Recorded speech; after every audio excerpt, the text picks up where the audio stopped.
Okay, after some initial testing,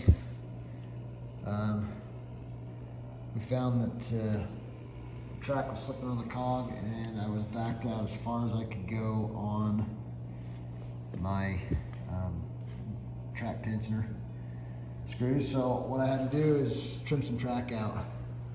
There's the piece.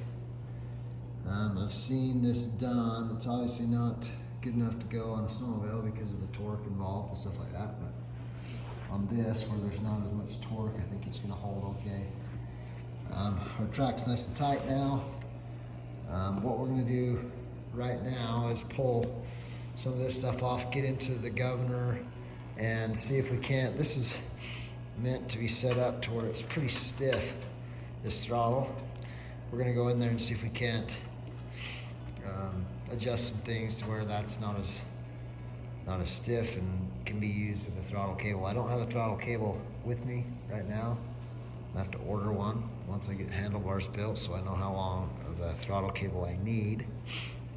But for some initial testing, I think we're gonna just get in here and see if we can adjust this stuff, and then I'll build some handlebars for it here in a little bit. Okay, I'm back. What we've done here is we've removed the bolt, or the nut that was right here, and we've pulled this plate, this little arm off, all the way off. We're not going to use it. I've also took the bolts out of the gas can so that I can lift on them slightly to get to the governor arm, which is right here. Right now, what I'm trying to do is work on getting this little spring off. I'm going to reuse this spring. I don't want to damage it. So, one-handed, I'm trying to get that off so that I can reuse the spring. Sorry.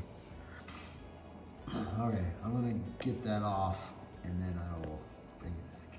Okay, I got all the screwdriver, got back up underneath there, and pulled that spring off. So we're gonna leave this plate because we're gonna use this point or this point when I get my brake cable here, my throttle cable. We're gonna use an old bike brake cable, I think. Might use a bike lever anyway to use it for the throttle on the handlebars once I get it built. But, so this point or this point is the point that we're gonna use to run the throttle. But what we're gonna do right here with this spring is we're gonna take and hook it in right here, and we're gonna pull back to keep this governor arm from going this direction. We're gonna hook it back probably here to that nut right there, or maybe possibly up underneath the gas tank on that stud. There's a nut that goes on right here, but the point is that we're going to get and manipulate this arm so that it will pull that way, and make sure that the governor is bypassed. And then this will be our throttle mechanism once we tie this in. Okay, here's what I've done. So I took all this arm that was on there, like this. I took it off. I've lifted the gas tank, get it out of the way a little bit. I think I talked about that. And then what I've done is I've taken the spring that was hooked here back to here, and I've put it right here, and I'm gonna pull it forward and hook it up here in front so that it pulls this arm, this governor arm, back all the way. And now what I've done is right here, I've taken the throttle cable and I've fished it down in that hole between those two springs and pulled it back and then zip tied it. I just bent it and zip tied it right there. And then that throttle cable will run. Here's the housing. It'll run up underneath this screw, like this.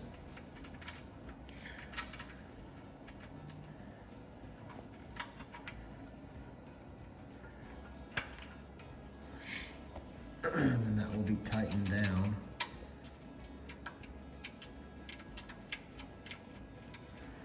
So that when the throttle is pulled, of course this spring will be attached here, pulling this back.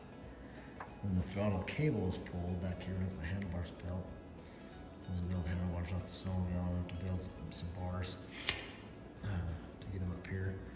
Then what will happen is that when that throttle is pulled, it will engage the throttle.